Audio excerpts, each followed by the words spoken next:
What's up, guys? Welcome back to Newswave. So now that the Switch 2 has been officially revealed in terms of the hardware, a lot of the attention, of course, now turns to the software, the games. Well, a recent report has been making the rounds over the last 24 hours that seems to be talking about more third-party games from a specific publisher, and figure we take a look at that here today.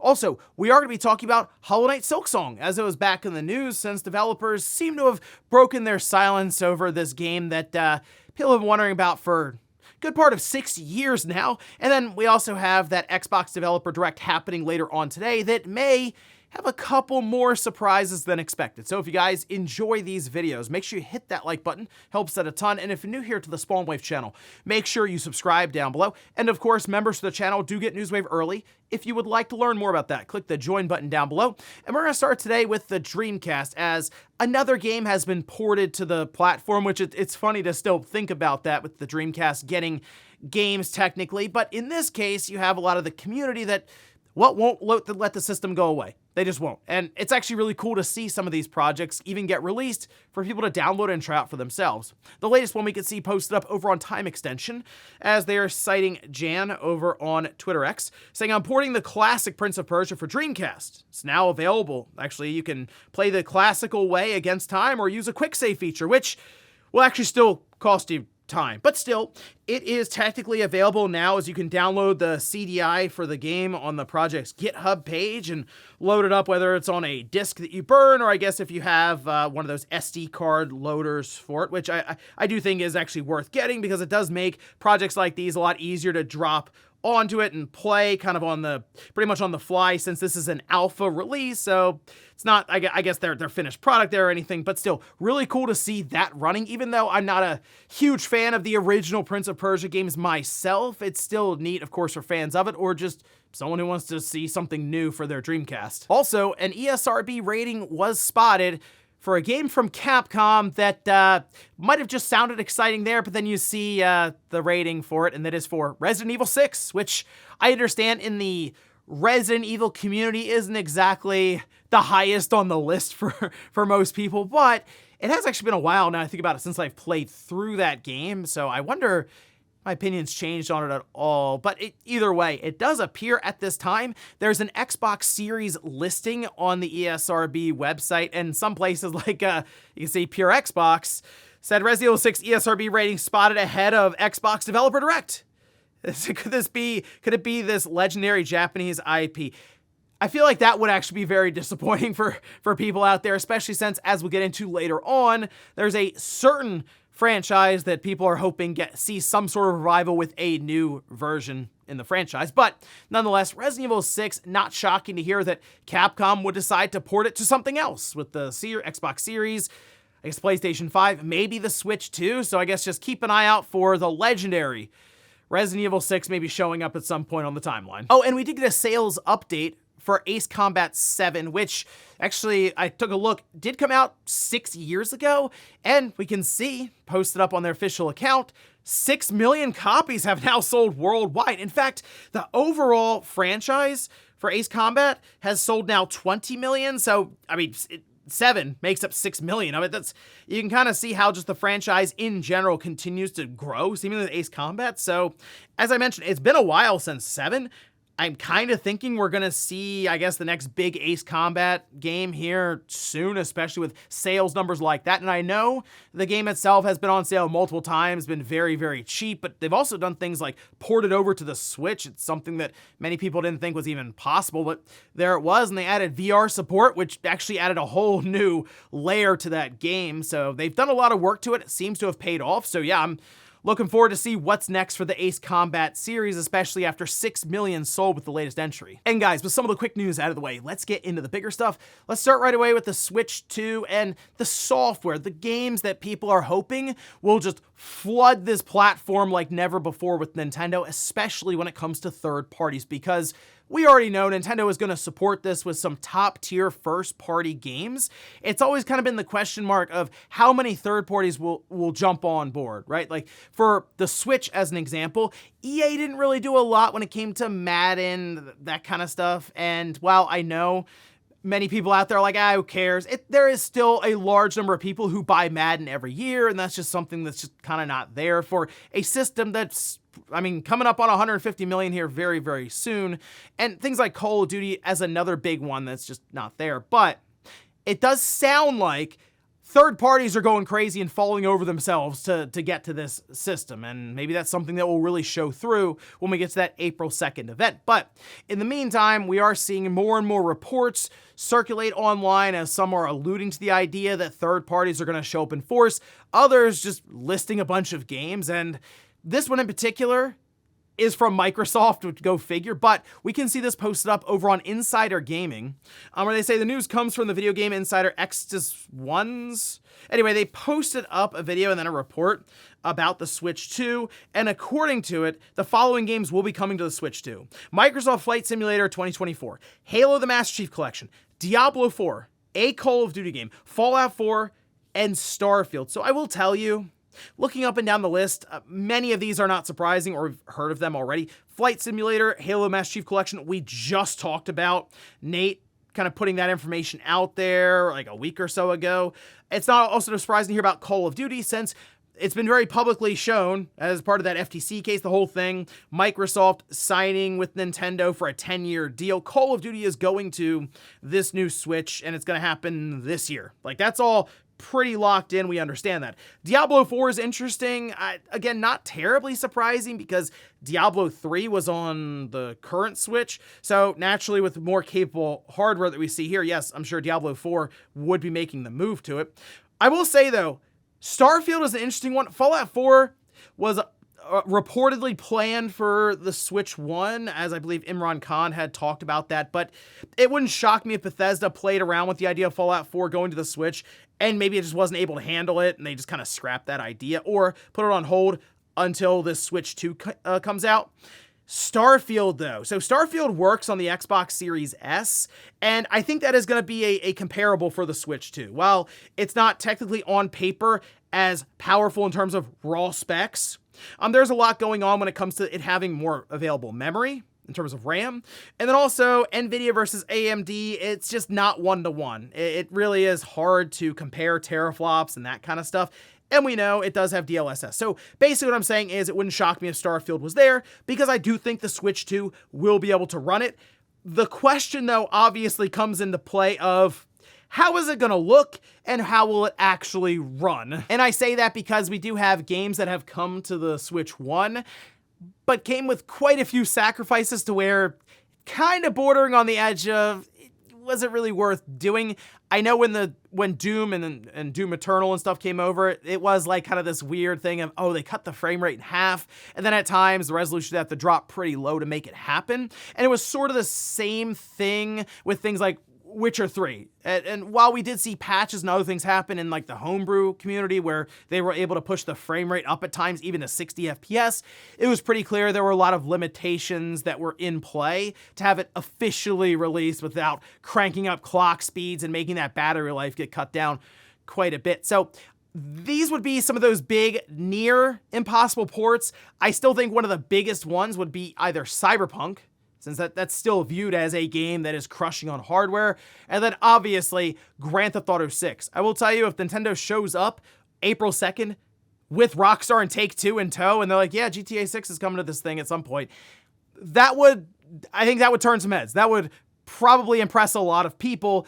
And while it is interesting to see Microsoft seemingly going almost all in on this device, especially with things like Halo and as we mentioned, Call of Duty and others, it's not quite on that impossible port level necessarily, but it is cool to hear about more and more third parties showing up. Seems that EA's kind of been floated along with Take-Two, Ubisoft, and more. So I am wondering how many will show up at that April 2nd event and how many we'll start hearing about in the months following, especially with Summer Game Fest. A lot of times you tune into those events and you just figure the Switch logo won't be there after a big third-party game is shown. Kind of feels like it might be the opposite with the Switch 2. And that is a very interesting, very different, but also very exciting setup here for Nintendo's hardware. So we'll see how all this plays out, and if we get more and more discussion around other third-party games that could be making the jump, as we're all kind of hanging out waiting for April 2nd to get here. Next up, let's talk about Hollow Knight Silksong, as we do have an update technically, although it is kind of humorous to see what that update is. But right now, people are legitimately wondering if this game is even real anymore, or if it's just kind of gone, and that's sort of it. And a lot of that has to do with it being announced, I don't know, 6 years ago almost. That is quite a while for what originally was kind of introduced as like an expansion for Hollow Knight. Clearly has spun off into something much larger, but we can see this posted up. This is over on Twitter X from Matthew Griffin, who's the marketing and publishing for Hollow Knight Silksong at Team Cherry, in response as somebody just kind of tagged them over there, asking about what's going on, says, yes, the game is real, progressing, and it will release. And there's a little heart emoji thing there. But still, the idea of having to show up here on social media and go, yeah, the game is real, guys. It is a thing. And it'll release at some point. I mean, again, it's humorous that it has gotten to that level. But think about every time there's a Nintendo Direct, even kind of a State of Play, a Microsoft event, a Summer Game Fest, Gamescom, it's always like in the chat, Silksong, Indie Direct. Anything Sony does with indie games, it always comes up and is constantly there. And it has gotten to that meme status level.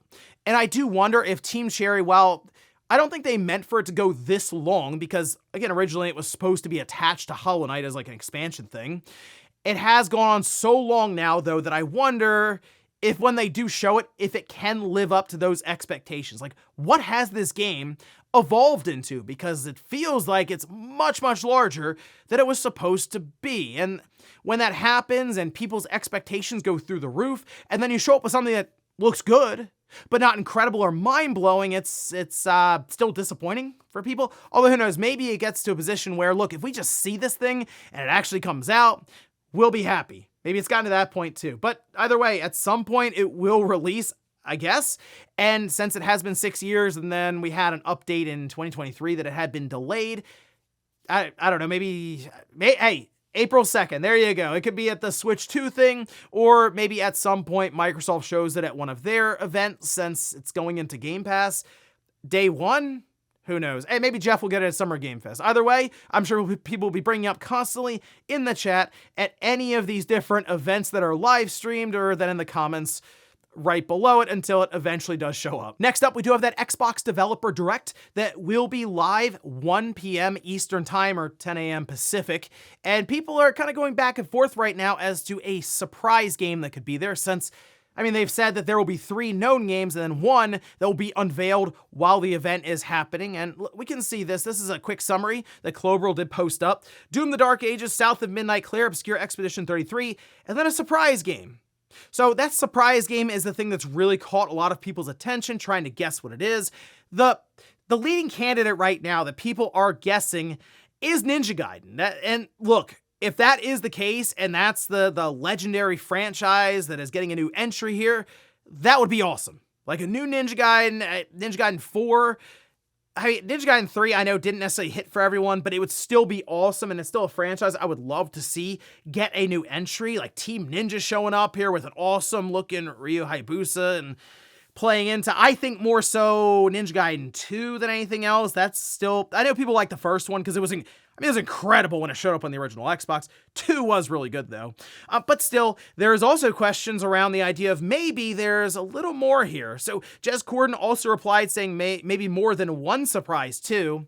And I have wondered if, while they say there's one surprise here, if maybe there's a follow-up. While we were joking about Resident Evil 6 being a thing, and I guess it's possible randomly Capcom's like, hey, here's Resident Evil 6, and then everyone, like, the crowd goes mild. But, like, maybe you could see Square Enix show up as they're going off air. It's like kind of does like the static thing, like, oh, they're taking over the stream. You're at Square Enix's headquarters, and then Final Fantasy 16 shows up and just shadow drops right onto the Xbox. That would be a really cool thing just to kind of have there. And Microsoft right now is in an interesting position because their 2025 is actually shaping up to be pretty good in terms of content. So yeah, why not throw something fun out there like a shadow drop from a big third party like Square Enix, get the ball rolling again on that relationship, and start having these Final Fantasy games go to the Xbox platform, as it appears Remake and Rebirth also set up to be there in the next 2 years or so. Remake this year, Rebirth next year. So hey, I'm pretty intrigued by what they have for us with this Xbox Developer Direct. I mean, with Doom the Dark Ages, South of Midnight, Claire Obscure Expedition 33, and some mystery stuff could end up being a pretty good show for them. So tune in later on this afternoon. We'll see what they have. Otherwise, though, of course, I'll give you guys the summary tomorrow on Newswave. And in our last bit of news, let's talk about a bit of an update for a story that we just talked about with Bend and Bluepoint and how their projects, their live service games, were canceled in development. Now they're kind of moving on to other things. At least they're not closing from what we've seen with Sony, but who knows? I guess people can be laid off as projects end and new ones start up.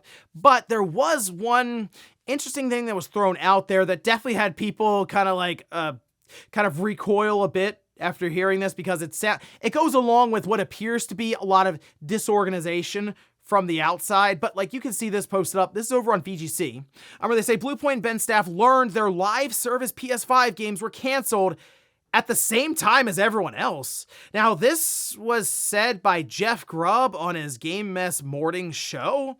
He says, I looked into this a little bit. Yeah, all this is true. The two studios found out at the same time as everyone else. So people will be going into work today wondering, hey, okay, what are we doing next? And what they're going to have to do next, very likely, is pitch something to Sony, and the landscape of that has changed pretty drastically. I guess just the idea of pitching stuff, what kind of environment they're in now versus years ago with the live service push happening and maybe not happening as much now. But as people were kind of mulling this over, Jason Schreier, who of course put out the original story around Bluepoint and Bend having their games canceled, responded saying, I've seen this story getting a lot of traction on Reddit today, but it's not true. People across the organization were informed before my article went out last week. Which, the thing with this, it's very clear Jason Schreier talked with Sony, and it didn't happen the day he put the report out. It seemed like something that happened, as he mentioned, like a week before or so. If Sony is talking to the reporter who's going to post the story and they have confirmed this, yeah, I would assume that they go, oh, we probably should make sure people at these studios know that these games are canceled. It'd be very odd if they did actually find out through a publication like Bloomberg, since, if they're going to work every day and they're not working, or they're working on a game and then they find out it's canceled like a week ago, but they've still been working on it. Again, to me, it doesn't really line up that much. And of course, with how the internet right now is viewing Sony as just very dysfunctional, it's something where you just kind of jump to believing that immediately, even though it just doesn't line up very well. So I'm not really sure what the deal was there with Jeff Grubb and his communication with different people at these studios. But again, according to Jason Schreier, they actually knew about this a little while ago, definitely before his story went live. And before we go to the comment of the day, we'll take a look at the poll that I posted up yesterday, which is Game of the Year Madness. And it actually shows Like a Dragon Infinite Wealth taking down Dragon's Dogma 2. This is one that I thought would have been a bit closer, like 55-45, somewhere in there. Now it's 64-36, Infinite Wealth rolling over Dragon's Dogma 2. They're completing this round, and actually there's like 8 games left now, so things I think will get a bit tighter here, especially looking at some of the matchups coming up. There's some pretty good ones. We're going to start that up this week and see what happens here as we work down to the final 4. And we'll finish up with the comment of the day, as you're seeing here. This is from Robert, who says, if the price of games keeps going up and up, people are just going to stop buying them. These companies shouldn't push the high development costs on the consumer. Make a game that isn't too much to develop for and charge a reasonable price, and you'll make your money back, providing the game has good gameplay and hooks the player. Not every game has to have realistic graphics. Yeah, that's the thing that I've noticed with this, is a lot of this does fall back to the companies and the publishers who are making these games.